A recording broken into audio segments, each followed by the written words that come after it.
Dadalhin tayo ng kasong ito sa Jakarta, Indonesia. Ang lugar na ito ay isang malaking kapital na matatagpuan sa northwest coast ng isla ng Java. Jakarta has a historic mix of cultures: Javanese, Malay, Chinese, Arab, Indian, and European. Ang mga pinagsama-samang kulturang ito ang siyang nagbigay ng impluwensya sa mga arkitektura, lengguwahe at pagkain sa Indonesia.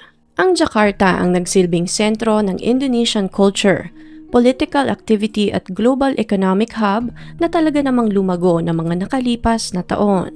Sa lugar na ito matatagpuan ang Indonesian National Monument o kilala rin sa tawag na Monas, sa Merdeka Square at ang Istiklal Mosque na siyang pinakamalaking moske sa Southeast Asia.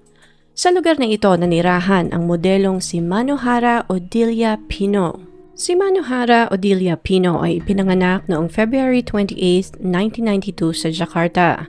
She was a rising star sa modeling world sa Indonesia. Ang kanyang ina na si Daisy Fajarina ay isang Indonesian at ang kanyang ama naman ay American. Hindi naging madali ngunit dahil sa taglay na ganda ni Manohara, nagkaroon siya ng pagkakataon na makapasok sa modeling industry sa Indonesia. Ngunit bago naabot ni Manohara ang kasikatang iyon, marami din itong pinagdaanang pagsubok. 2 taong gulang pa lamang siya nang iwanan sila ng kanyang ama, kaya't lumaki siya na ang kanyang ina lamang ang umaalalay sa kanya. Lumipas naman ang ilang taon, nagpakasal ang kanyang ina sa isang German, kaya't nag-relocate ang kanyang buong pamilya sa Europe. Dahil sa trabaho ng kanyang stepfather, malimit silang magpalipat-lipat sa Germany at France, at dahil doon, naging fluent si Manohara ng mga salitang Indonesian, English, German at French. Mataas ang pangarap ng ina niyang si Daisy para sa kanya. Maliit pa lamang si Manohara ay handa na itong sumugal para sa kanya. Alam niya sa puso niya na ang panganay niyang anak ang magbibigay sa kanila ng magandang buhay. In-enroll ni Daisy ang anak na si Manohara sa mga dance lessons, modeling workshops at palagi rin silang present sa mga elite social events. Nagsimula ang kanyang modeling career nang siya ay 12 taong gulang pa lamang at pagtungtong ng 14 na taon ay matunog na ang pangalan ni Manohara sa Indonesia. Dito na nagsimulang mailathala ang mukha ni Manohara sa mga prestigious magazines. Napangalanan din siya bilang isa sa may mga pinakamagandang mukha sa Indonesia ng Harper's Bazaar bago siya tumuntong ng 15 taong gulang. Ang kasikatang ito ang naghatid kay Manohara ng kaliwat-kanang oportunidad na matagal nang pinapangarap ng kanyang inang si Daisy. Ngunit sa kasamaang palad, may iba palang plano ang kapalaran para sa dalaga. Hatid ng kasikatang tinamasa ni Manohara, unti-unti siyang pumasok sa isang mundo na hindi niya akalaing kanyang pagsisisihan. Isang panaginip na kalaunan ay magiging isang bangungot. Desyembre ng taong 2007, nagkaroon ng Grand Royal Banquet sa Kuala Lumpur na pinasinayaan ng noon ay Malaysia's Deputy Prime Minister na si Rajiv Nazak. Ang political system of Malaysia ay nakabase sa Westminster Parliamentary System in combination with features of a federation. Pinapatakbo ito under a unique constitutional monarchy na binubuo ng 13 estado. Ang 9 sa mga estadong ito ay pinamumunuan ng traditional kings o mas kilala sa tawag na mga sultan. Ang mga sultan na ito ang siyang pumipili at bumubuo ng mga pinuno o council na siyang nag-e-elect ng mga kings o sultan kada 5 taon. Ang mga royal banquets na ito ay inaatenda ng mga sikat at importanteng tao, kabilang na ang royal families, mga artista, businessman at mga modelo. Isa sa mga nakatanggap ng imbitasyon ang noon ay 15 anyos na modelong si Manohara Odelia Pino. Masayang-masaya si Manohara at ang kanyang inang si Daisy dahil ang ibig sabihin noon ay magkakaroon sila ng pagkakataon na makadaupang palad ang mga importanteng tao mula Malaysia at Indonesia. Pinaghandaan ni Manohara ang pagdalo sa piging. Napakaganda nito nang dumating ito sa pagtitipon. Nakasuot ito ng gown at nagniningning ang kanyang kagandahan. Hindi na iwasan ng mga kalalakihan na lingunin ang nagniningning na dalagita. Ngunit sa napakaraming tao na naruroon sa piging, may isang lalaki na hindi na naalis ang tingin sa dalagita. Ang lalaking ito ay si Tengku Muhammad Fakhri Petra, ang pangatlong anak ng 28th Sultan of Kelantan. Si Tengku Muhammad Fakhri Petra ang siyang Crown Prince ng Kelantan, Malaysia. Si Tengku Muhammad Fakhri Petra ay ipinanganak noong 1978. Katulad ng nabanggit kanina, siya ang pangatlong anak na lalaki ng Kelantan Royal Family. 14 na taon ang tanda nito kay Manohara at na mga puntong iyon ay wala pa rin itong asawa. Na love at first sight ito kay Manohara kaya't nilapitan niya ito upang makipagkilala. Hindi naman naging issue ang malaking agwat ng kanilang edad at tila nag-enjoy din ang dalagita sa una nilang pagkikita. Nang matapos ang gabing iyon, hindi na nawala pa sa isip ng prinsipe ang magandang dalaga. Dahil taga-Indonesia nga si Manohara, palaging lumilipad ang prinsipe mula Kuala Lumpur papuntang Jakarta upang makita at makasama si Manohara. Niligawan ng prinsipe ang dalaga at binigyan ng mga mamahaling alahas, mga diamante, mga relo at kahit na ano pang hilingin nito. Hindi lamang si Manohara ang niligawan ng prinsipe, kundi pati na rin ang ina nitong si Daisy. Malimit din silang nagta-travel abroad at laging nagpapaparty ang prinsipe para sa mag-ina. Ipinakita ni Fakhri sa ina ng dalaga na mahal niya si Manohara at hindi ito magsisisi kung ito ang pipiliin niya. Dahil sa mga ipinakitang ito ng binata at sa pagdidisplay nito ng kanyang kayamanan, mabilis na napao ng prinsipe ang ina ng dalaga. Ngunit sa kabila ng lahat ng kabutihan at pag-aasikaso sa kanila ng prinsipe, nagdalawang isip si Manohara dahil malaki nga ang agwat ng kanilang edad, na baka hindi sila compatible at baka magkasakitan lamang silang dalawa kung seseryosohin nila ang kanilang relasyon. Dahil sa mga isiping ito, nagdalawang isip si Manohara kung itutuloy pa ba niya ang nasabing relasyon. Ngunit taliwas ito sa kagustuhan ng kanyang inang si Daisy. Lagay na ang loob ni Daisy na magiging prinsesa ang kanyang anak. Para sa kanya, si Prince Fakhri ang magiging sagot sa matagal na niyang dasal at ito ang mag-uugnay sa kanilang pamilya sa mundo ng mga royalties at dugong bughaw. Si Daisy ang kumimbinsi sa anak na ipagpatuloy ang relasyon sa prinsipe. Ito din ang nakipag-negotiate kay Fakhri kung magkano ang dowry na dapat nitong ibigay sa kanila kapalit ang kamay ng kanyang dalaga. Dahil baliw na baliw nga ang prinsipe kay Manohara, pumayag itong magbayad ng dowry na 1 million ringgit o mahigit 12 million pesos sa ating pera upang mapasa kanya si Manohara. At dito na nga nagsimula ang dilubyo sa buhay ng dalaga. Sa kabila ng pagtanggi ni Manohara, sa huli ay wala na rin itong nagawa, kundi pakasalan si Prince Fakhri. August 28, 2008, naganap ang pag-iisang dibdib ng dalawa sa Kelantan, Malaysia. Dinagsa ng media at mga importanteng tao ang pag-iisang dibdib ng dalawa. Masayang-masaya naman ang mga tao sa kasalang ito dahil parang isang fairy tale ang kanilang napapanood kung saan ang isang magandang dilag na nagmula sa isang mahirap na pamilya ay nakapangasawa ng isang prinsipe. Ngunit sa kasamaang palad, iyon ang simula ng masamang panaginip sa buhay ni Manohara. Ngunit makalipas lamang ang 9 na buwan matapos ang nasabing kasalan, sumambulat sa publiko ang totoong estado ng kanilang pagsasama. Matapos ang engranding kasalan, naging napakadalang ng makita ng mag-asawa na magkasama sa mga royal events. Sa ilang mga events naman na nakitang magkasama sila, mapapansin na medyo tumaba si Manohara. Dahil dito marami ang nag-assume na masaya ito sa kanyang buhay may asawa at inaalagaan siyang mabuti ni Prince Fakhri. Ngunit kabaliktaran iyon sa totoong nangyayari sa 4 na sulok ng kanilang pamamahay.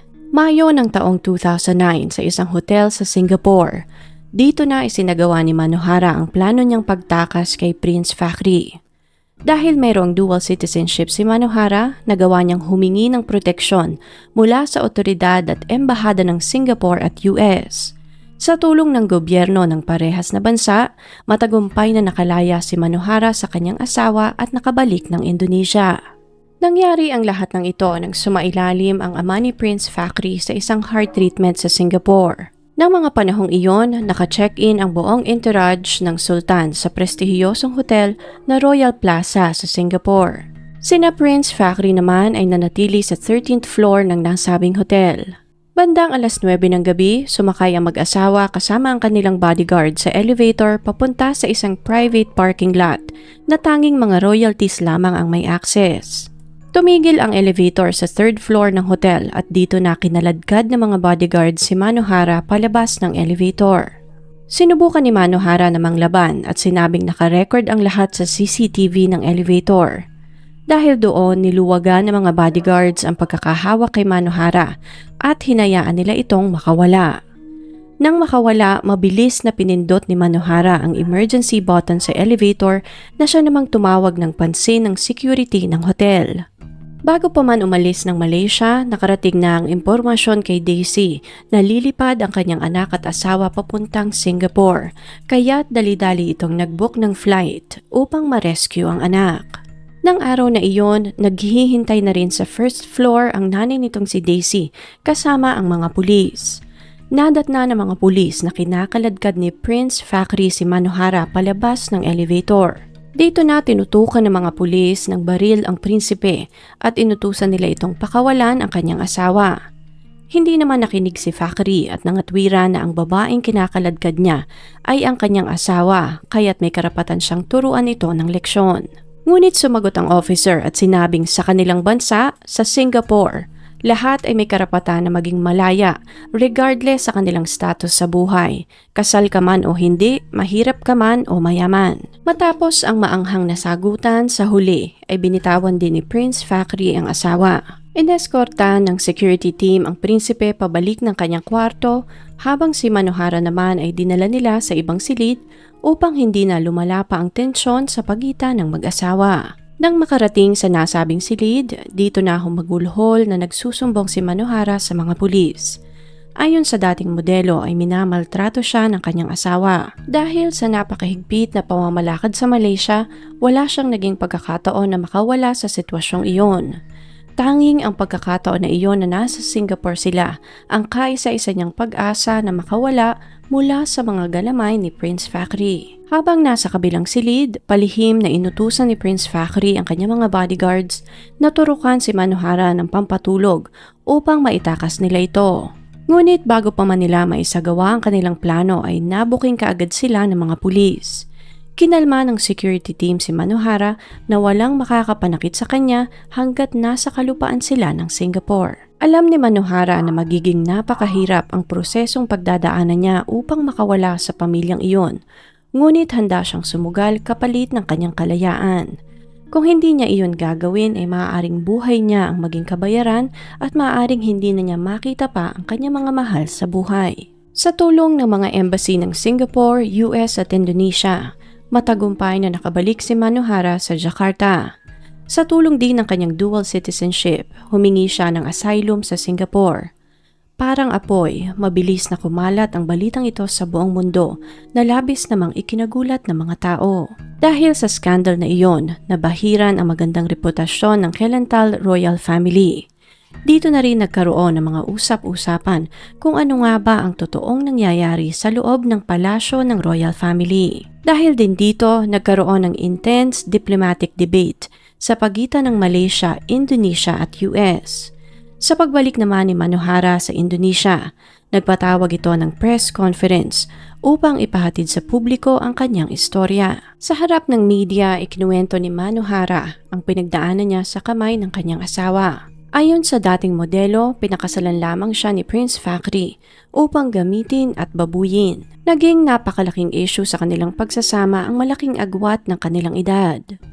Sa Malaysia, pinapayagan na maikasal ang isang Muslim na babae na may edad na 16, provided na may permiso ito ng Sharia court. Dahil nga dito, kahit na 16 na taong gulang pa lamang si Manohara noon, ay naipakasal ito kay Prince Fakhry. Sa press con ding iyon, inilahad ni Manohara sa publiko na bago ang kasal ay hinalay siya ng prinsipe. Nasa isang yate di umano sila at naroroon din ang kanyang ina nang mangyari ang insidente. Sinabi niya ang insidente sa kanyang inang si Daisy, ngunit sa halip ay nagdesisyon itong ipakasal na lamang siya sa prinsipe.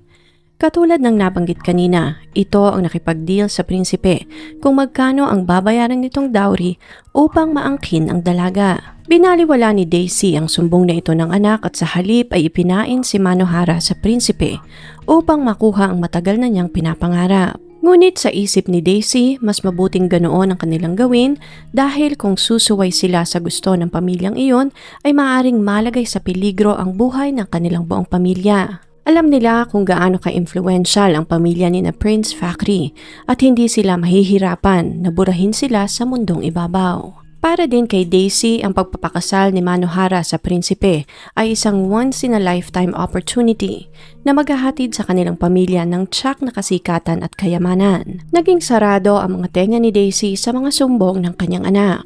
Nang mga puntong iyon, lunod na lunod pala ito sa pagkakautang at si Prince Fakhry ang sagot sa kanyang mga problema. Sa halip na pakinggan ang anak, mas pinili ni Daisy na baliwalain ang nangyari kay Manohara upang siya ang makinabang sa pera.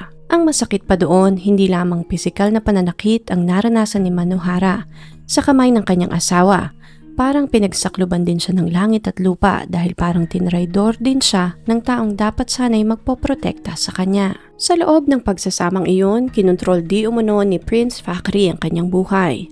Wala siyang pwedeng gawin ng walang approval ng prinsipe, na parang naroroon lamang siya para may laruan ang kanyang asawa. May parausan at punching bag sa tuwing susumpungin ito. Idinagdag din ni Manohara na tinuturukan siya ng doktor ng kanyang asawa ng stimulating drugs nang sa ganon ay maparalisa ang kanyang buong katawan. At habang nasa ganoong state si Manohara ay hindi niya maiigalaw ang kahit na anong parte ng kanyang katawan kaya't malaya si Fakhry na gawin ang kahit na anong kahalayan sa kanya. Habang nasa ganoong sitwasyon si Manohara, nararamdaman, naririnig at nakikita niya ang lahat, ngunit wala siyang lakas na maigalaw ang kanyang katawan. Ipinakita din ni Manohara sa publiko ang mga peklat at sugat niya sa katawan. Pruweba kung ano ang pinagdaanan niya sa piling ng asawa. Hinihiwa di umano ng kanyang asawa ang kanyang balat habang wala siyang kakayahan na ipagtanggol ang kanyang sarili, ang kanyang mga bisig, binti at ang kanyang dibdib. Idinokumento din ni Manohara lahat ng kanyang sugat, lahat ng kanyang peklat simula nang magsama sila ng prinsipe. Dahil nga sa mga pangyayaring ito, nagkaroon na rin ng phobia si Manohara na matulog sa takot na baka maulit ang pangyayari, which led to mental fatigue and exhaustion. Ilang beses niyang tinangkang tumakas ng Malaysia, ngunit palagi siyang nahuhuli ng asawa. Pag nasa labas naman sila at uma-attend ng mga events, kailangan niyang ngumiti at itago ang lahat ng sakit na kanyang nararamdaman. Pinagbawalan siyang sumimangot o magpakita ng masamang ugali sa publiko dahil kung hindi ay malilintikan siya kay Fakhry pag uwi nila ng bahay. Napakaraming beses niyang sinubukang lumaban at tumakas, ngunit palagi siyang bigo dahil sa dami ng mga bodyguards na nakabantay sa kanya. Dahil nawalan na rin siya ng pag-asa, dumating sa punto na hindi na rin siya kumakain at umiinom ng tubig sa pag-asang maaawa sa kanya ang asawa. Ngunit sa halip ay mas lalo itong naging malupit sa kanya. Dahil hindi nga kumakain, bumagsak ang timbang ni Manohara. Dito na inutusan ni Fakhry ang kanyang doktor na turukan siya ng mga hormones upang magmukhang mataba at malusog si Manohara. Dahil mukhang mataba at healthy nga ang dating modelo, inakala ng mga tao na masayang-masaya ito sa marriage nila ng prinsipe. Akala ng mga tao ay nakahiga sa pera si Manohara at nag-i-enjoy sa kayamanan ng kanyang asawa. Sa loob ng 9 na buwang pakikisama kay Prince Fakhry, walang ibang pinangarap si Manohara kundi ang makatakas sa dilubyong iyon ng kanyang pinagdadaanan. Kaya't nang makarating sila ng Singapore, ginawa niya ang lahat ng kanyang makakaya para makatawag ng pansin upang makahingi ng saklolo. Sinadya niyang manlaban at galitin ng mga bodyguards nang sa ganun ay makatawag sila ng pansin sa hotel. Dahil sa ginawa niyang iyon, nagawa ni Manohara na makawala sa mga galamay ng lalaking umaabuso sa kanya. Dahil sa kasong ito, sumambulat sa buong mundo ang totoong nangyayari marahil hindi lamang sa Kelantan royal family, maaaring pati na rin sa iba pang royal family sa mundo. Sa isa pang presko na isinagawa ni Manohara, ipinakita niyang muli lahat ng mga larawan ng mga sugat at hiwa niya sa katawan dahil sa pambubugbog sa kanya ni Fakhry. Pinayagan din niya ang kanyang mga abogado na mag-file ng kaso laban sa dating asawa sa Indonesia. Desidido si Manohara na makuha ang hustisya para sa kanyang sarili. Ngunit lahat ng ito ay pinabulaanan ng prinsipe at ng kanyang buong pamilya. Sa halip, nag-file ito ng defamation case laban kay Manohara at sa kanyang inang si Daisy sa Malaysia. Sa kabila naman ng suporta ng mga tao, unti-unting nabaon ang kasong nakasampa sa prinsipe sa Indonesia dahil sa kakulangan ng mga ebidensya at dahil na rin sa impluensya ng royal family sa Malaysia. Hindi na rin nakakagulat na natalo si Manohara sa defamation case na ifinail ni Fakhry sa Malaysia.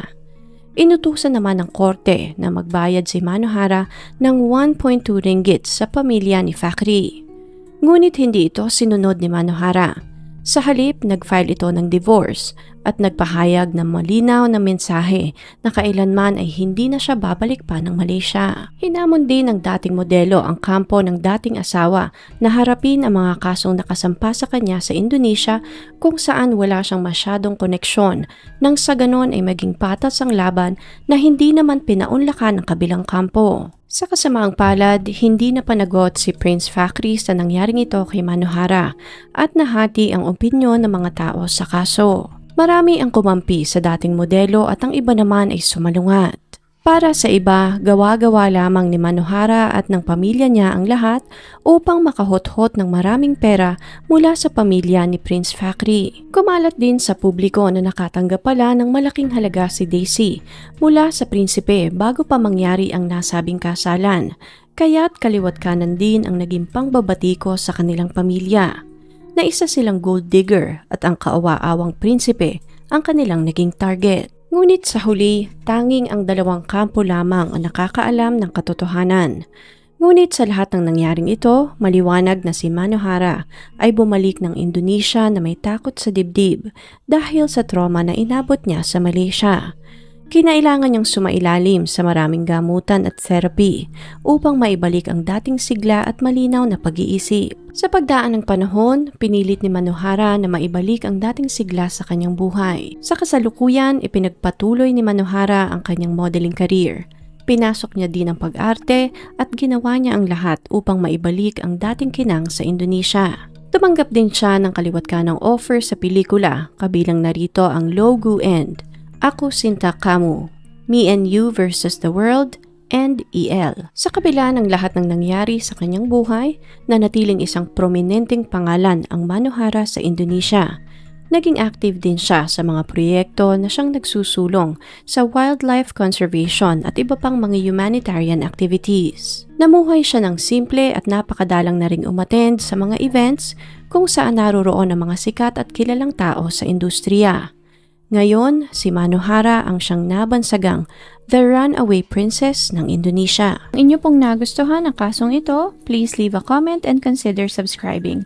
Tap nyo na rin po ang notification bell para updated kayo sa mga susunod pang videos. Salamat po and ingat!